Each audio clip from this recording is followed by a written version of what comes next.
शिवरात्रि महाशिव और माता पार्वती के विवाह के उपलक्ष्य में मनाया जाता है। परंतु शिव पुराण में एक शिकारी का वर्णन भी किया गया था। पौराणिक काल में किसी वन में एक भील रहता था जिसका नाम गुरुत्व था। उसका परिवार बड़ा था और वह बहुत बलवान क्रूर स्वभाव होने के साथ साथ क्रूरतापूर्ण कार्य भी किया करता था। वह प्रतिदिन वन में जाकर हिरण और अन्य जानवरों को मारता था। वहीं रहकर नाना प्रकार की चोरी करता था। उसके बचपन से ही कोई शुभ कार्य नहीं किया था।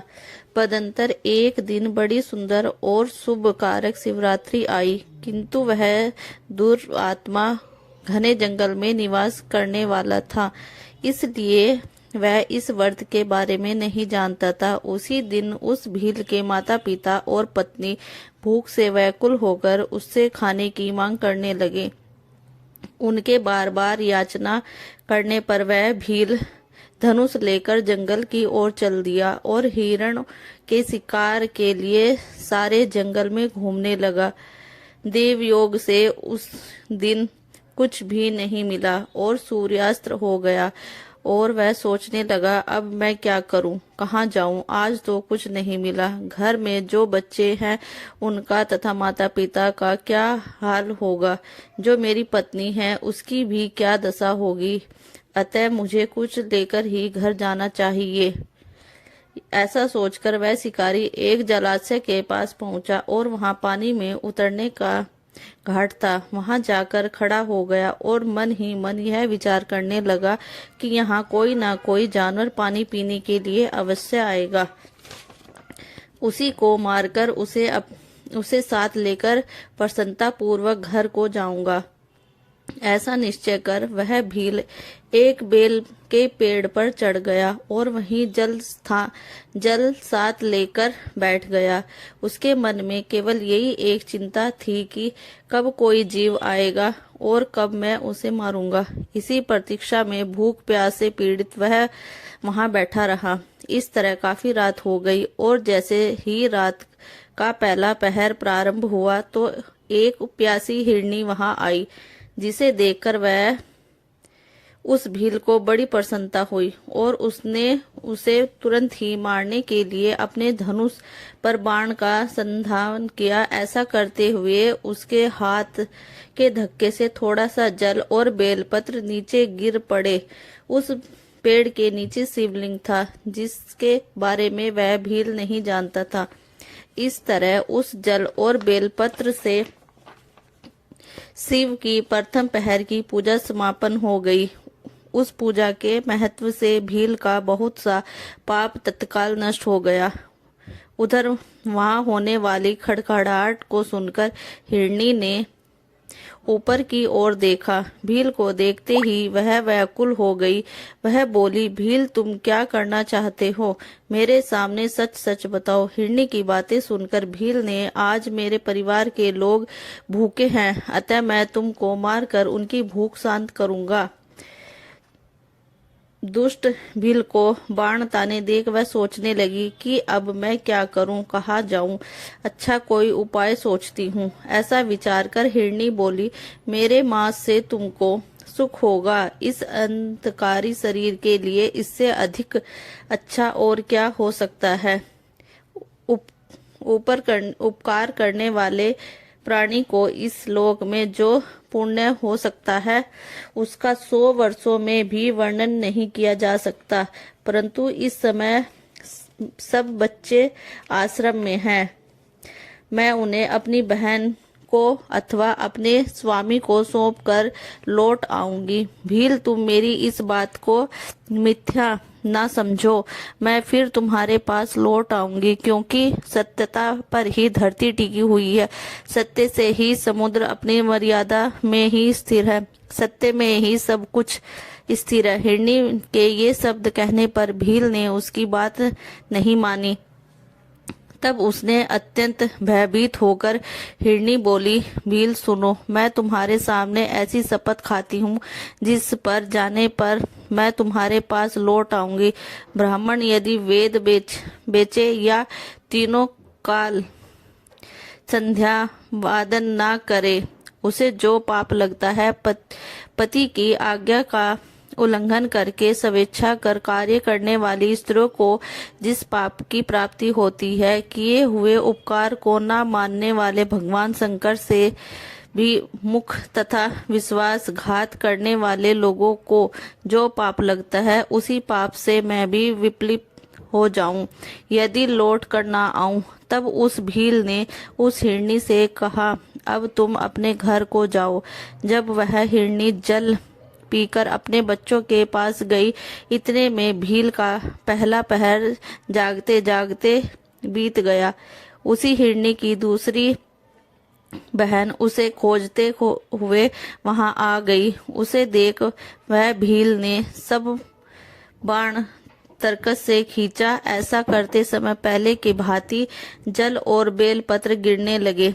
उसके द्वारा महात्मा शंभु की दूसरे पहर की पूजा भी संपन्न हो गई। भील हिरणी ने उसे बाण खींचते देख यह क्या करते हो? भील ने पूर्वत उत्तर दिया, मैं अपने भूखे कुटुंब को तृप्त करने के लिए तुझे मारूंगा। यह सुनकर वह हिरणी बोली, मेरा देह धर्म सफल हो गया, क्योंकि इस अंति शरीर के द्वारा उपकार होगा, परंतु मेरे छोटे बच्चे घर में हैं, अतः मैं एक बार जाकर उन्हें अपने स्वामी को सौंप दूं, फिर तुम्हारे पास लौट आऊंगी। हिरणी की बात सुनकर भील बोला, मुझे तुम्हारी बात पर भरोसा नहीं है, मैं तुम्हें मारूंगा, इसमें कोई संशय नहीं है। भील की बातें सुन हिरणी भगवान विष्णु की शपथ खाते हुए बोली, जो कुछ मैं कहती हूँ उसे सुनो। अगर मैं ना आऊं तो अपना सारा पुण्य हार जाऊं, क्योंकि जो वचन देकर उससे पलट जाता है वह अपने पुण्य को हार जाता है। जो पुरुष अपनी विवाहित स्त्री को छोड़कर दूसरी के पास जाता है, वैदिक धर्म का उल्लंघन करता है, भगवान विष्णु का भक्त होकर शिव भगवान की निंदा करता है, माता पिता की निधन तिथि श्राद्ध आदि ना करके सूना बिता देता है तथा मन में संताप का भाव करके अपने दिए हुए वचन को पूरा करता है। ऐसे लोगों को जो पाप लगता है वही मुझे भी लगे, यदि मैं लौट कर ना आऊं। हिरणी के ऐसा कहने पर भील ने कहा, जाओ। उसके बाद जल पीकर हिरणी खुशी खुशी अपने घर को गई। इतने में ही रात हो गई। दूसरी रात का दूसरा पहर भी भील के जागते जागते बीत गया। इसी समय तीसरा पहर आरंभ हो जाने पर हिरणी के लौटने में विलंब हुआ। भील उसकी खोज करने लगा। इतने में उसने जल के मार्ग में एक हिरण को देखा। वह बड़ा हष्ट पुष्ट था। उसे देखकर भील को बड़ा हर्ष हुआ और धनुष पर बाण रखकर उसे मार डालने को उद्यत हुआ। ऐसा करते समय पर्याप्त समय कुछ जल और बेलपत्र शिवलिंग पर गिरे। उसके सौभाग्य से उसकी तीसरे पहर की पूजा भी संपन्न हुई। इस तरह भगवान ने अपनी दया दिखाई। पत्तों की आवाज सुनकर उस हिरण ने भील की ओर देखा। क्या करते हो? भील ने उत्तर दिया, मैं अपने कुटुंब को भोजन देने के लिए तुम्हारा वध करूंगा। भील की बात सुनकर हिरण के मन में बड़ा हर्ष हुआ और तुरंत ही बोला, मैं धन्य हूँ, मेरा हष्ट पुष्ट शरीर सफल हो गया, क्योंकि मेरे शरीर से आप लोगों की भूख की तृप्ति होगी। जिसका शरीर परोपकार के काम में नहीं आता, उसका सब कुछ व्यर्थ चला जाता है। जो सामर्थ्य रहते हुए भी किसी का उपकार नहीं करता तथा वह परलोक में नरक का भागी होता है, परंतु एक बार मुझे जाने दो। मैं अपने बालकों को उनकी माता के हाथ में सौंपकर और उन सभी को धीरज बांधकर यहाँ लौट आऊंगा। उसके ऐसा कहने पर भील मन ही मन बड़ा विचलित हुआ, क्योंकि उसका मन शुद्ध हो गया था और उसके सारे पाप नष्ट हो गए थे। उसने हिरण से कहा, जो यहाँ आए वे सब तुम्हारे ही तरह बातें बनाकर चले गए, परंतु वे अभी तक यहाँ नहीं लौटे। हिरण तुम भी इसी समय संकट में हो, इसलिए चले जाओ, फिर आज मेरा जीवन निर्वाह कैसे होगा। भील की बातें सुनकर हिरण बोला, भील मैं जो कुछ कहता हूँ सुनो, मुझमें असत्य निंदा जिसकी वाणी झूठी होती है उसका पूर्ण उसी क्षण नष्ट हो जाता है। तुम मेरी सच्ची प्रतीक्षा सुनो, संध्या काल में मंथन तथा शिवरात्रि के दिन भोजन करने से जो पाप लगता है, झूठी गवाही देने, धरोहर को हड़प लेने से जो पाप लगता है, वही पाप मुझे लगे यदि मैं लौट कर ना आऊं। जिसके मुख से कभी शिव का नाम नहीं निकले, जो समाधि रहते हुए भी दूसरों का उपकार नहीं करे, जो असमर्थ रहते हुए भी दूसरों पर उपकार नहीं करे, पर्व के दिन भी फल तोड़ना तथा शिव की पूजा किए बिना, भस्म लगाए बिना भोजन कर लेता है, इस सब को पाप मुझे लगे यदि मैं लौट कर ना आऊं। उसकी बात सुनकर भील ने कहा, जाओ शीघ्र लौटना। भील के ऐसा कहने पर हिरण पानी पीकर चला गया। वे सब अपने आश्रम पर मिले।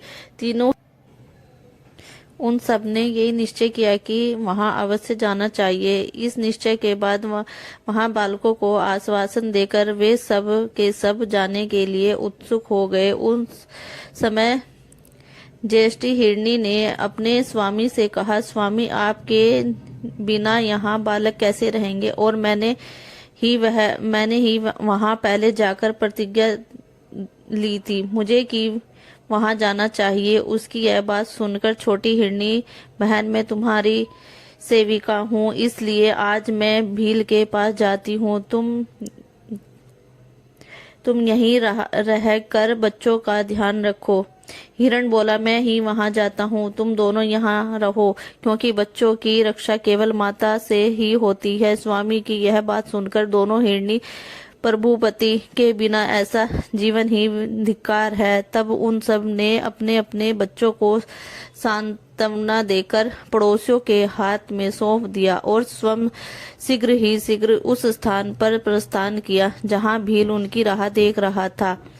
उन्हें जाते देख उनके स्वामी बच्चे पीछे पीछे चलने लगे। उन्होंने यह निश्चय कर लिया था कि माता पिता जो की गति होगी वही हमारी भी गति होगी। उन सब के साथ आए देखकर भील को बड़ा हर्ष हुआ। उसने धनुष पर बाण रखा। उस समय पुनः जल और बेलपत्र शिवलिंग पर गिर गए। उसी से चौथे पहर की पूजा भी हो गई और भील का सारा पाप तत्काल संपन्न हो गया। इतने में ही दोनों हिरणी और हिरण बोल उठे, ब्याज शिरोमणि कृपया करके हमारे शरीर को सार्थक करो। उनकी ये बात सुनकर बड़ा विश्वासी पूजा के प्रभाव से एक उसको दुर्लभ ज्ञान प्राप्त हो गया। उसने सोचा, एक दिन पशु होने पर भी धन्य है जो ज्ञानहीन होकर भी अपने शरीर से परोपकार करना चाहते हैं, लेकिन धिक्कार है मेरे जीवन पर कि मैं उन प्रकार की कुप्रतिया से अपने जीवन का पालन करता रहा। अब उसने अपने बाण रोक लिए तथा मर्गों से कहा, आप सब धन्य हो, और उन्हें वापस जाने दिया। उसके ऐसा करने पर भगवान शंकर ने खुश होकर तत्पर उसे अपने दिव्य स्वरूप के दर्शन दिए और उसे सुख समृद्धि का वरदान देकर गृह नाम प्रदान किया। यह महाशिवरात्रि की कथा यदि आप यहीं समाप्त होती है। अगर आपको पसंद आई हो तो लाइक और शेयर करें।